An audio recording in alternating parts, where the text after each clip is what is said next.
In this video, we're going to talk a little bit about a different way of finding the magnetic field. So up to now, what we've done is we've used the Biot-Savart law, which is a law that talks about how you add up little contributions to the magnetic field to find the total magnetic field at some location, right? So this guy right here is the Biot-Savart model.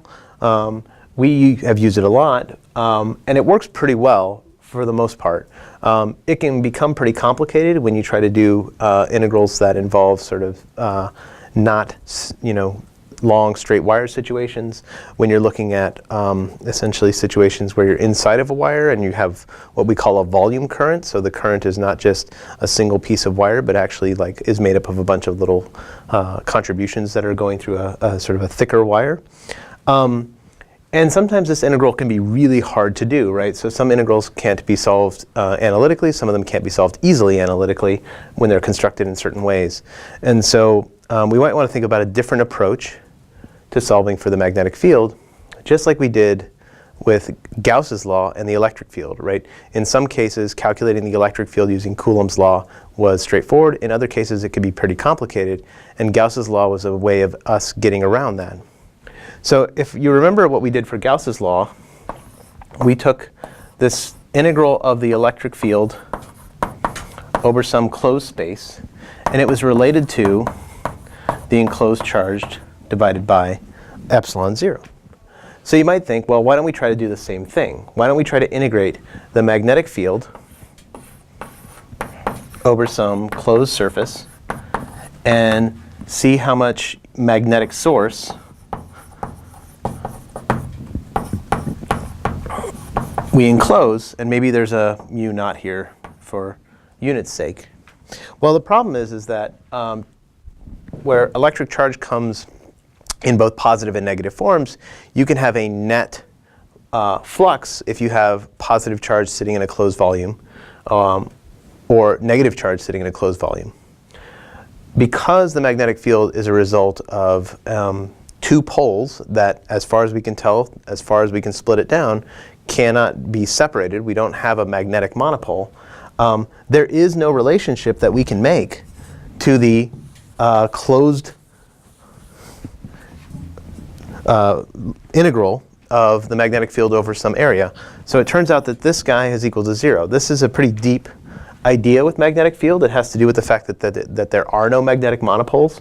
There's no net magnetic source that we will be able to integrate over some closed volume situation to find the magnetic field. It just won't work. So we have to come up with some other way of dealing with this, because this is always going to be the case. And the other way that we're going to think about it is, well, what happens if we look at a long wire, right? So we take a long wire and we let some current run down it. And if we are keeping track of the way that the magnetic field operates here, we know that it's going to curl around that long wire. So under here, it'll go into the page, and it'll curl around back. And above the wire here, it'll come out of the page, right? So it goes kind of around like that.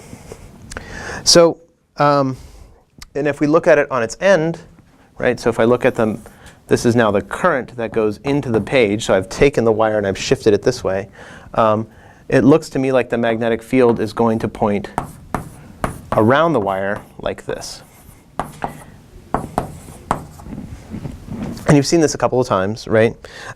What's interesting about this is that for every sort of piece of wire that does that, right, we get contributions to the magnetic field that look like this. They go around the wire. The other thing is that if we are looking at a distance that is sort of equidistant from the center everywhere, as I've sort of drawn here, the magnetic field is a constant magnitude at every distance from the wire.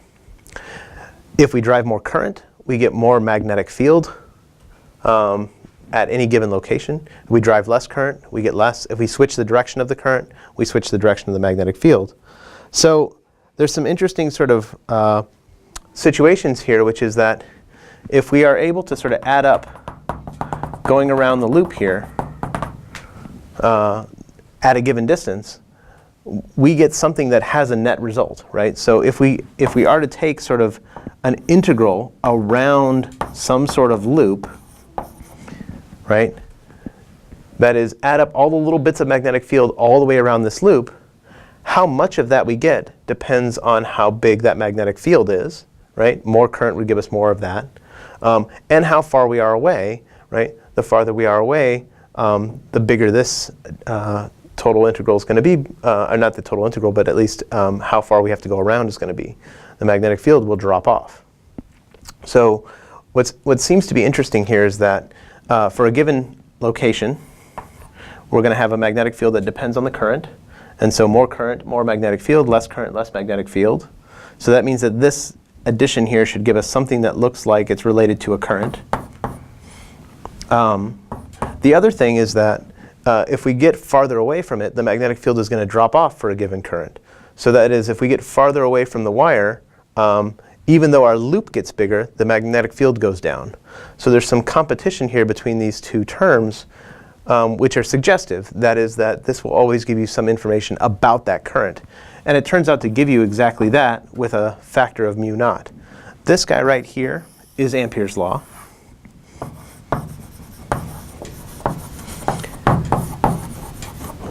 And what we think about this as is that if we go around sort of the entire circuit here, going around sort of this loop, we add up all the little bits of magnetic field as we go around.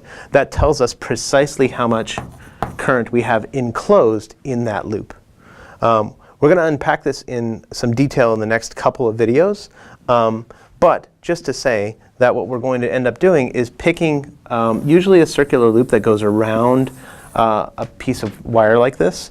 This thing we will refer to as the Amperian loop, much like we referred to the Gaussian surface that we had. And it is around this that we will calculate this integral. And the amount of current that we enclose by that loop is directly related to the result of that integral. So I know this seems a little abstract at the moment. We're going to do it with a specific example and talk about each part of this separately. But the issue is that we are unable to sort of develop a Gauss's law situation.